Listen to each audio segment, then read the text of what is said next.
Halo, kali ini saya akan melakukan kajian manajemen strategik mengenai perusahaan PT LEN Persero Industri. Hal ini disusun dalam rangka pemenuhan tugas akhir semester antara dengan dosen pengampu Ibu Profesor Dr. Ruswiati Surya Saputra, SEMS, Universitas Cyber Asia. Berikut daftar isi dimulai dari tinjauan umum sampai dengan Quantitative Strategic Planning Metric atau biasa disebut QSPM.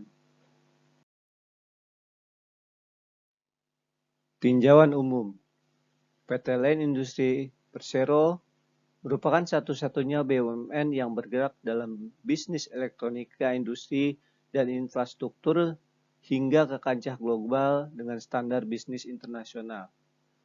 LEN yang merupakan akronim dari Lembaga Elektronik Negara mulainya adalah institusi penelitian yang berdiri pada tahun 65 dan LEN berlokasi di Jalan Soekarno-Hatta nomor 442 Bandung, Jawa Barat.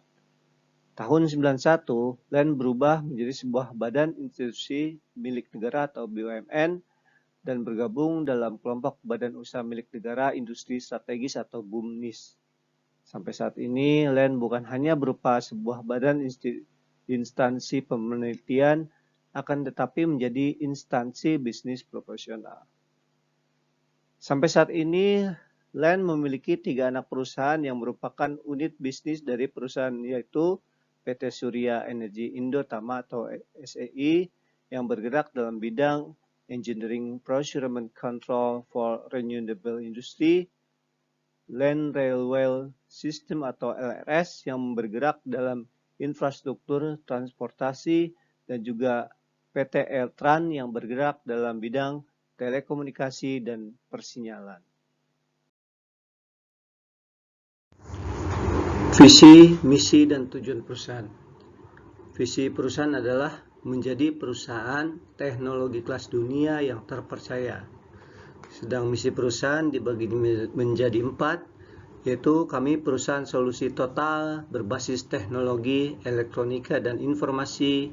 Yang kedua, kami memberikan solusi integritas sistem yang inovatif dan berorientasi kepada harapan pelanggan dengan keunggulan SDM tersertifikasi dan aliansi global. Ketiga, kami memberikan produk dan layanan yang terkini dan berkelanjutan dengan menjamin keselamatan dan purna jual yang responsif. Kemudian keempat, kami berkontribusi menjaga kedaulatan negara dan meningkatkan kualitas hidup. Dari situ terdapat tujuan perusahaan, yaitu dalam perubahan anggaran dasar perusahaan pasal 3 disebutkan bahwa maksud dan tujuan perusahaan adalah turut melaksanakan dan menunjang kebijakan dan program pemerintah di bidang ekonomi dan pembangunan nasional pada umumnya dan khususnya dalam bidang industri elektronika dan prasarana yang mencakup bidang-bidang broadcasting, multimedia, teknologi, informasi, elektronika daya, elektronika energi, jaringan telekomunikasi, sistem pengendalian dan pengaturan, navigasi persinyalan kereta api, elektronika kelautan atau maritim, elektronika penerbangan avionics, elektronika pertahanan, baik perangkat lunak maupun perangkat kerasnya. Selanjutnya disebut elektronika industri dan prasarana serta rekayasa di bidang keteknikan lainnya serta optimalisasi aset-aset perseroan dengan menerapkan prinsip-prinsip perseroan terbatas. Saya akan memberikan gambaran analisis mengenai visi, misi, dan tujuan PT LEN Industri Persero.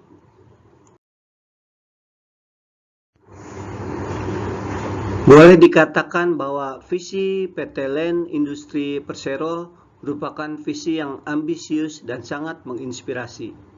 Visi ini memberikan arahan kepada perusahaan untuk menjadi perusahaan yang memimpin dalam industri teknologi elektronika dan informasi. Secara umum, visi yang dimiliki oleh PT LAN Industri Persero memenuhi seluruh kriteria visi yang baik, di mana 1. Memiliki orientasi ke depan, 2. Tidak dibuat sesuai dengan kondisi saat ini, 3. Mengekspresikan kreatif, dan 4. Berdasarkan nilai-nilai yang mengandung penghargaan bagi masyarakat.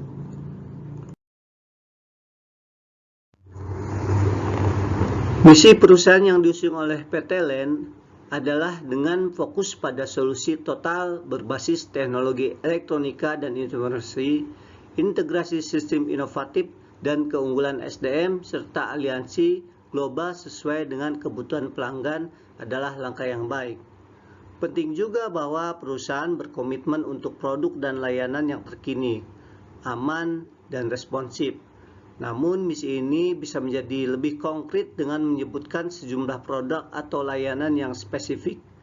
Dari keempat misi perusahaan, maka memenuhi gambaran karakteristik suatu misi, yaitu 1. Terdapat maksud didirikannya organisasi perusahaan di mana PT LAN berdiri sebagai perusahaan solusi total berbasis teknologi elektronika dan informatika. Kedua, selain itu dengan jelas juga menyebutkan identifikasi pelanggan di mana keunggulan SDM yang tersertifikasi dengan aliansi global. Selain itu, PT LAN Industri Persero juga memberikan identitas kebutuhan yang secara spesifik disebut di mana perusahaan memberikan layanan terkini dan berkelanjutan dengan menjamin keselamatan dan purnajua yang responsif. Terakhir, keempat, misi yang diberikan secara terperinci terlihat cukup jelas mewakili semua yang bisa dilakukan perusahaan secara ringkas.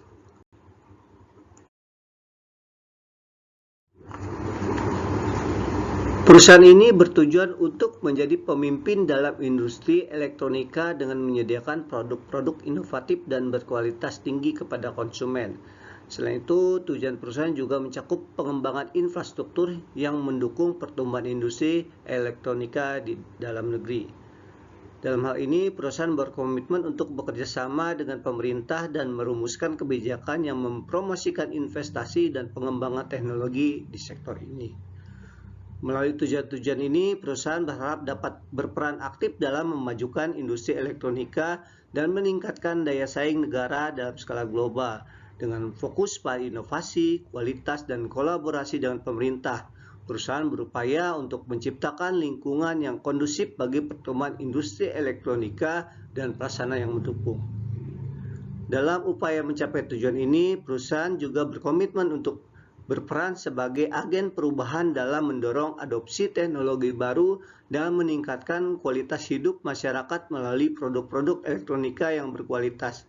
Dengan demikian, perusahaan berharap dapat memberikan kontribusi yang signifikan bagi pembangunan ekonomi dan sosialisasi di negeri Indonesia ini.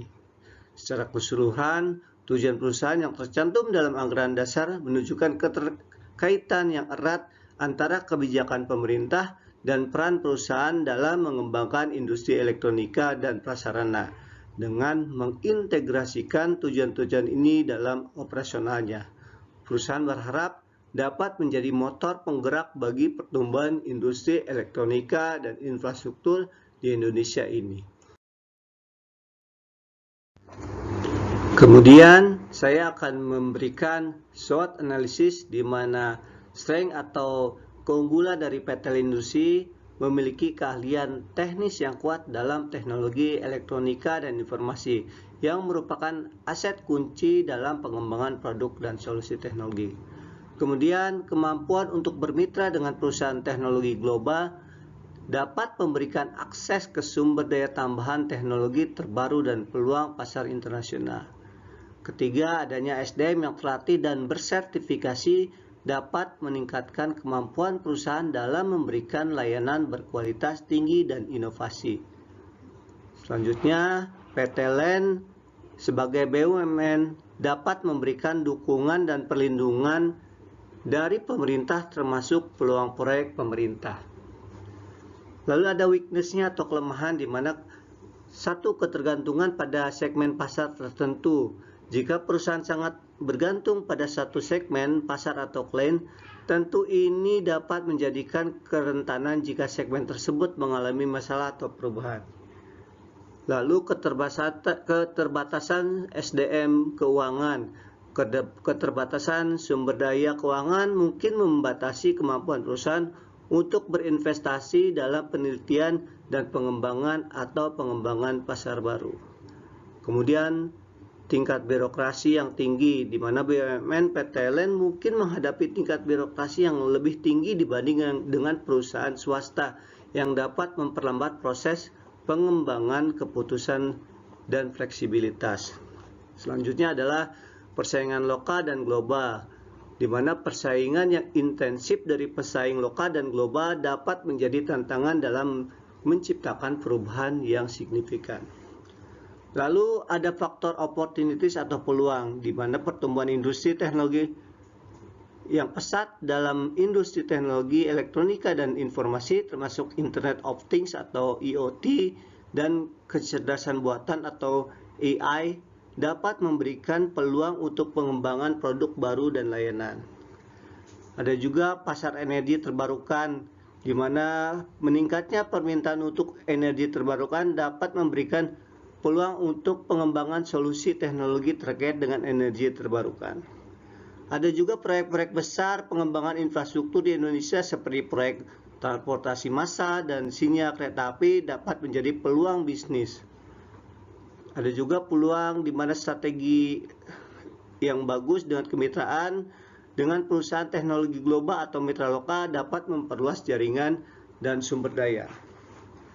Namun terdapat juga threat atau ancaman. Yang satu adalah adanya perubahan regulasi di industri elektronika dan informasi dapat mempengaruhi operasi perusahaan dan menghasilkan biaya tambahan. Lalu kemajuan pesaing baik lokal maupun global dalam pengembangan teknologi dan pelayanan baru dapat mengancam pangsa pasar perusahaan. Ada juga krisis ekonomi nasional atau global dapat mempengaruhi permintaan produk dan layanan nasional. Terakhir, teknologi yang berkembang dengan cepat dapat mengakibatkan penggantian produk yang lebih tua dengan yang lebih baru, dapat mempengaruhi penjualan produk yang lama.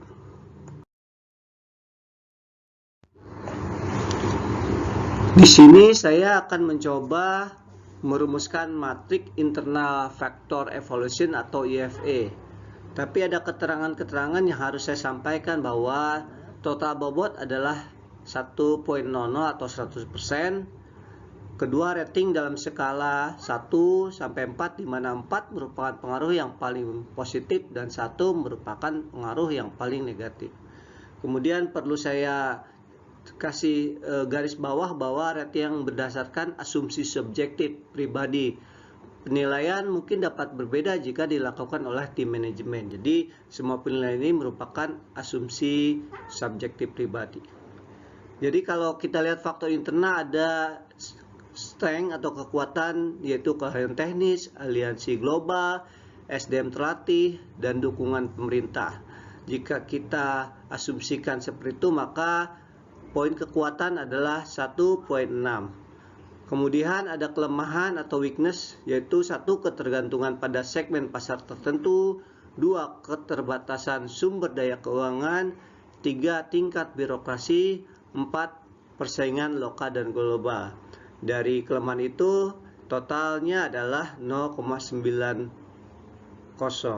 Jadi kalau kita jumlahkan menjadi 2.50.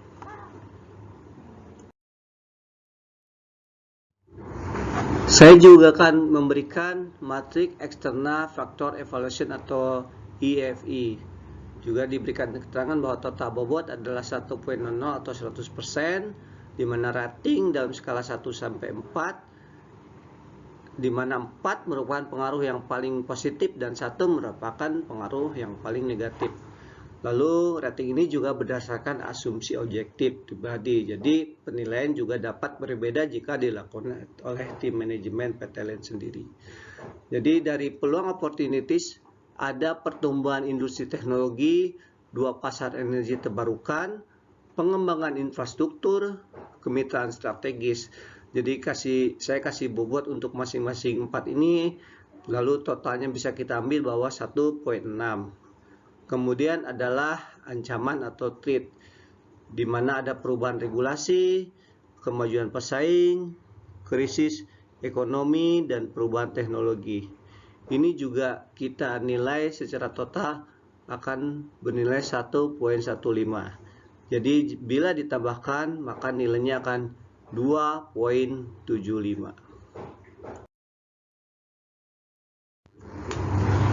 Kemudian saya akan juga memberikan mengenai competitive profile metric atau CPM. Juga terdapat keterangan bahwa ini merupakan asumsi bahwa ada dua pesaing utama PTLN, yaitu pesaing utama A dan pesaing utama B. Terusnya faktor kunci juga merupakan asumsi pribadi saja, jadi ada 10 faktor kunci yang digunakan. Lalu setiap faktor diberi skala nilai 1 sampai dengan 4, di mana 4 merupakan skala paling positif dan 1 merupakan skala yang paling negatif. Jadi faktor kunci di sini adalah 1, keahlian teknis, aliansi global, SDM terlatih, dukungan pemerintah, pertumbuhan industri teknologi, pasar energi terbarukan, pengembangan infrastruktur, kemitraan strategis, perubahan regulasi, dan kemajuan pesaing. Jadi bila dihitung maka total skor untuk PTLN sendiri ada 30, sedangkan pesaing utama A mendapatkan 28 dan pesaing utama B mendapatkan 28. Di sini bisa kita lihat bahwa PTLN Industri Persero memiliki keunggulan lebih dari pesaing utama, yaitu pesaing A dan pesaing B. Selanjutnya saya akan memberikan gambaran mengenai SWOT atau TOWS metric, di mana menggabungkan antara faktor eksternal dan faktor internal. Yang pertama adalah faktor strength internal positif dan opportunities external positif. Di sini kita akan mendapatkan bahwa memanfaatkan keahlian teknis untuk mengambil keuntungan dari pertumbuhan industri teknologi. Yang kedua adalah memanfaatkan aliansi global untuk mengembangkan pasar baru dalam energi terbarukan. Lalu kita gabungkan antara strength internal positif dengan threat atau ancaman sebagai eksternal negatif. Satu adalah menggunakan keahlian teknis untuk mengatasi kemajuan pesaing. Yang kedua, memperkuat aliansi global untuk menangani perubahan regulasi. Yang ketiga, kita gabungkan antara weakness internal negatif dengan opportunities atau eksternal positif. Satu, mencari kemitraan strategis untuk mengatasi keterbatasan sumber daya keuangan. Kedua, menggunakan kemitraan strategis untuk mengatasi ketergantungan pada segmen pasar tertentu. Lalu kita juga ada mengenai threat eksternal negatif dan weakness internal negatif, yaitu berfokus pada diversifikasi produk dan layanan untuk mengatasi kemajuan pesaing. Yang kedua, mengambil tindakan cost efektif untuk mengatasi keterbatasan sumber daya keuangan dalam menghadapi krisis ekonomi. Saya juga akan menggambarkan mengenai internal external metric, di mana saya akan memberikan asumsi faktor internal atau kekuatan dan kelemahan, juga faktor eksternal, peluang dan ancaman. Jadi dari total skor kekuatan, strength dari CPM 30, total skor kelemahan atau weakness dari CPM 28, kemudian total skor peluang atau opportunity dari CPM 31, total skor ancaman atau threats dari CPM 25. Jadi kalau kita lihat ada 4 kuadran, yaitu kuadran pertama skornya 3.0 sampai 4. Terus ya untuk EV selama 3.0 sampai 4 mengenai grow dan width berturut-turut. Kemudian kita lihat adanya grow dan maintain, harvest or disperse, dan hold and maintain. Jadi dapat disimpulkan PTLN Industri Persero berada di kuadran 1 karena memiliki skor total kekuatan dan skor total peluang yang tinggi. Ini menunjukkan bahwa perusahaan memiliki potensi untuk tumbuh dan membangun bisnisnya lebih lanjut. Strategi yang sesuai dengan perusahaan ini adalah mungkin fokus pada pertumbuhan dan pengembangan melalui inovasi, ekspansi pasar, dan strategi pertumbuhan lainnya. Saya juga akan memberikan analisis grand strategi metrik, di mana asumsi-asumsinya masih tetap sama, yaitu faktor internal maupun faktor eksternal, di mana faktor internal merupakan kekuatan dan kelemahan, faktor eksternal ialah peluang dan ancaman. Total skor kekuatan atau strength dari CPM 30, total skor kelemahan atau weakness dari CPM 28, total skor peluang atau opportunities dari CPM 31, total skor ancaman atau threats dari CPM 2.5. Jadi dapat dilihat bahwa kuadran 1 di mana merupakan strategi pertumbuhan dan pengembangan atau growth and expansion. Di kuadran 2, strategi pertumbuhan terbatas atau limited growth. Kuadran 3, strategi stabilitas atau pertahanan atau stability or defense. Kuadran 4, strategi pelepasan atau penurunan merupakan retrenchment or divestiture. Berdasarkan posisi PT LAN dalam Grand Strategy Metric, perusahaan berada di kuadran 1.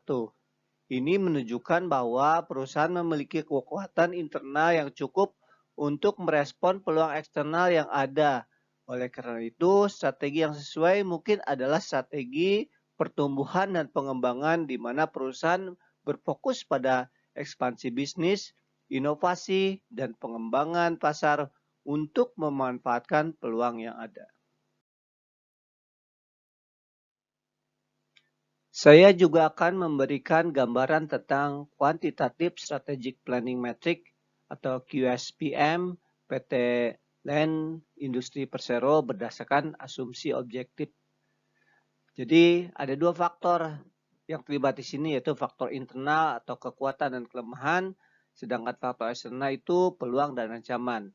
Jadi untuk total skor kekuatan atau strength dari CPM 30, total skor kelemahan dari weakness berdasarkan asumsi 28, faktor total skor peluang atau opportunity dari CPM 31, total skor ancaman threats dari CPM 25.